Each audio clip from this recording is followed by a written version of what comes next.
Oh, and hold on. Back here. Okay. Hello and welcome to the Daily Podcast with Trisha and Michelle. We're just two friends reading through the Bible chronologically and encouraging you to do the same. Of course, you can follow along through our website, the dailybiblepodcast.net. You can also use your own one-year Bible, or you can print some reading plans of the one-year chronological reading through dailybiblepodcast.net. And we are on day 3. We are on day 3 of our of the Daily Bible Podcast. Can you believe that, Trisha? Day It's 3. awesome. I Isn't love that it. exciting? Like we're on a roll. We are. We are. We certainly are. Okay, so here is what we have read today. And we read Genesis verses 7. I'm sorry. We read Genesis chapter 7, 8, 9, and 10 through verse 5.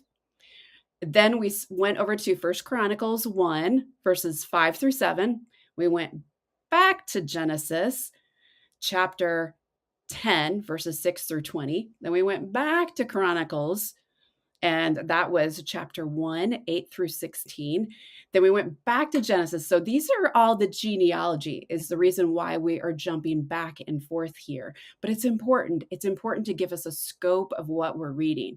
So we went back to Genesis 10 and read verses 21 through 30. Then we're in First Chronicles 1, 17 through 23. And then we went back to Genesis 10, 31 through 32. And of course, you can print that out. You can print out a month at a time of the reading plan if you want to. Or of course, you can purchase the one-year Bible to stay up to breast, or to stay up to speed with where we are. Trisha? And there's a lot of flooding. There's the flood covers So the earth. that's what happened today, the flood. Okay. The flood covers the earth and then the flood recedes. So I think this is one of the most well-known Bible stories. Noah's Ark, the Mhm. animals 2 by 2, Noah and his wife and his 3 sons. So we are very familiar with that. I always wondered why in like baby nurseries or nurseries at churches they always put the Noah story, and yet the Noah story is actually, it's a very sad story. I mean, The there's so much whole hope. world was destroyed. I know. I mean, animals are cute, but They I mean, are. they were in an ark. They had to feed them and clean up after them, Mhm. and I can imagine the work of that. Uh, there's a lot. We were able to go to the Ark Encounter in Kentucky with the kids. It was so cool. Way How bigger. Like neat. they did it by the dimensions of what's in the Bible. Way bigger than you think. And then they showed different cages and kennels and food storing systems. It was awesome to see that and to be part of that. But the fact Mhm. is, these people had to care for all these animals Yeah. for a very long time. So then the ark lands, the water recedes, we go through all that. So I think that is the more familiar part. This part about the Noah and his sons and Noah being getting drunk and getting naked, I think that was the part I was like, okay, this is not so familiar to us. So Mhm. So basically, true. Noah grows a vineyard, he makes wine, he gets drunk, and his son, Ham, sees him laying there naked and then goes tell his brothers. And while Ham was disrespectful, his brothers, Shem and Japheth, went and they walked backwards and covered up their father. Mhm. So when it comes over the genealogies, there's all these things that we think of leading up to it, and then you have Noah, who we're talking about, and then he lived 350 years after the flood. So Mm. sometime in those 350 years, this event happened with his sons, and it talked about other descendants that came from them. So we have Japheth; they became seafaring people, so they were on the ocean. The descendants of Ham included, and he was the one that was disrespectful. Mhm. Nimrod, and he was the first heroic warrior. And then Cush built his kingdom, which included Babylon and Nineveh. And from there came the descendants of Philistines and the Hittites. So these are familiar if you've gone to church or Sunday school. These are familiar Mhm. to the enemies of God. So they all came from that disrespectful son. And then it goes back. Shem's descendants included a guy named Peleg, which means division, and it was during his lifetime where the world was divided, and that is the Tower of Babel, which we'll talk about tomorrow. But as we're going through, we see that that disrespectful son, that Mm, one that did not honor his father, was going to tell his brothers that his father was drunk and naked, his descendants were disrespectful. They became these prideful, arrogant nations that were the enemies of God's people, where the descendants of his other two sons that were respectful, they they don't end up that way. So it just amazed me thinking that those descendants kind of, it showed what was happening in the hearts of mm, Ham and Shem and Japheth, and that really played out in nations following yeah. that. And just listening to you, you picked up something different than I picked up in reading through this because it wasn't that I was skimming through, but I read through that and I was like, okay, I I landed on the chronological part. Not, Mm. I'm sorry. I am so thankful we're reading through the Bible chronologically because I ended up on the genealogy and started getting lost in the genealogy. And not that genealogy is easy. It's not. You've got some really foreign names in there.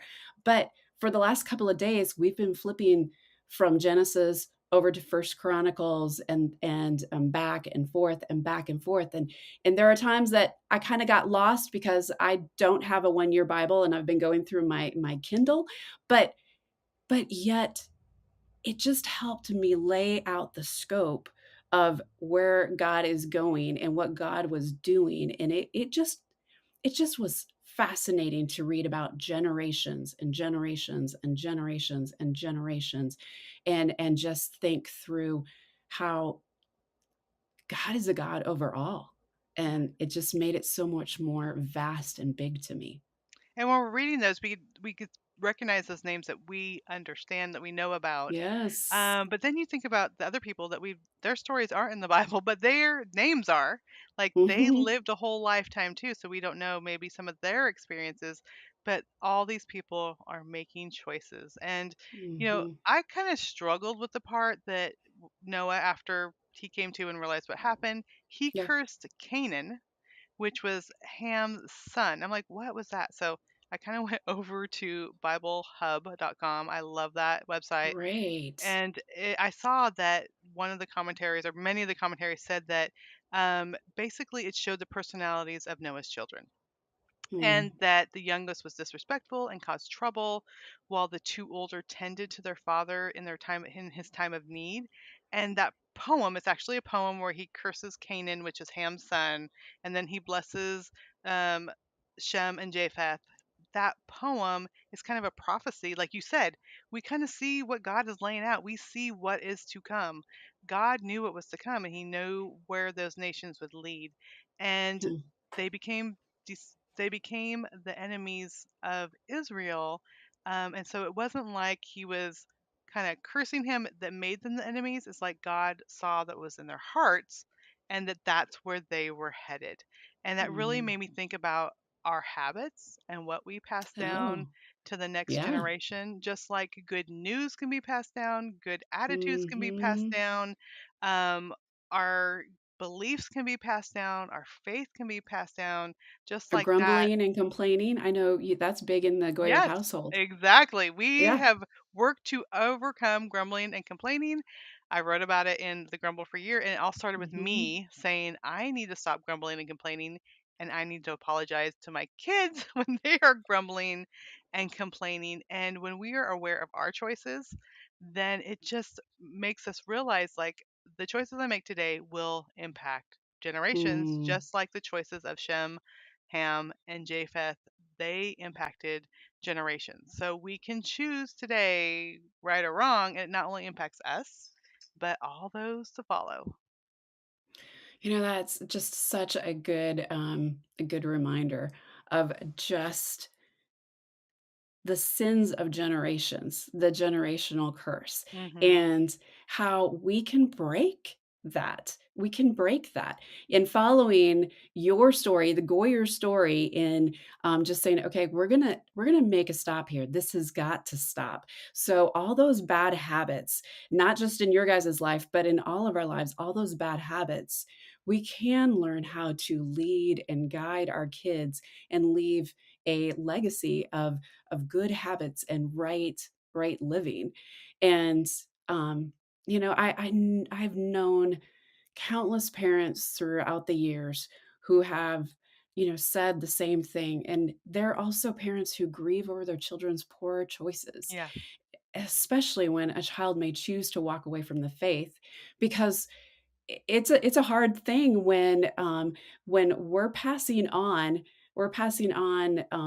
just our habits and our different things, and we're trying to lead our kids and we're trying to guide our kids, but we know that our good attempts and actions don't always guarantee a perfect outcome.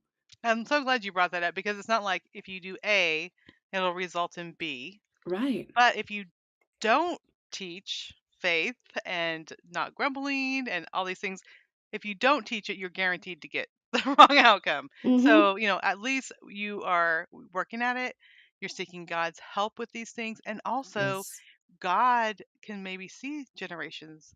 One thing Hmm. that's really cool is I didn't know my biological family growing up. And then I met my biological dad when I was in my late 20s. And come to find out, all his parents and grandparents and great grandparents were missionaries and pastors and speakers, writers. And Oh. my biological dad, as far as I know, is not a Christian. But Hmm. then for me to see that genealogy that I had that I didn't even know was there, because growing up, my mom and my grandma became Yeah. Christians when I was like in second grade. And so there wasn't generations before them, but it just showed me that God can still, he still wants these generations to come to him. And I think of maybe the faithful prayers of a great great great great grandparent Hmm. is because where I am today. So seek That is God. such an awesome story. Yeah. That's such an awesome testimony of just thinking the genealogies and the generations. And, I want to spend a moment right now and just encourage the person who is having a hard time reading Mm, through these genealogies. They are hard to pronounce. That's it. They are hard to pronounce names, but every word in the Bible is God's word, and it is precious. And so don't just skim over these names. The first few times of reading these my first few times of reading these geologies, if I could say the word right, geologies, it was not fun. But there are things that keep popping to the surface for me now. And each time I read them, I'm praying, God, show me something new. And this time I picked up on that Nimrod was a mighty man, the first mighty man, and he was a hunter before the Lord. And it's just every time God gives me something new. So the genealogies are tough, but stick with them. yeah, there is cool stuff in it. All right, the word of today is respect.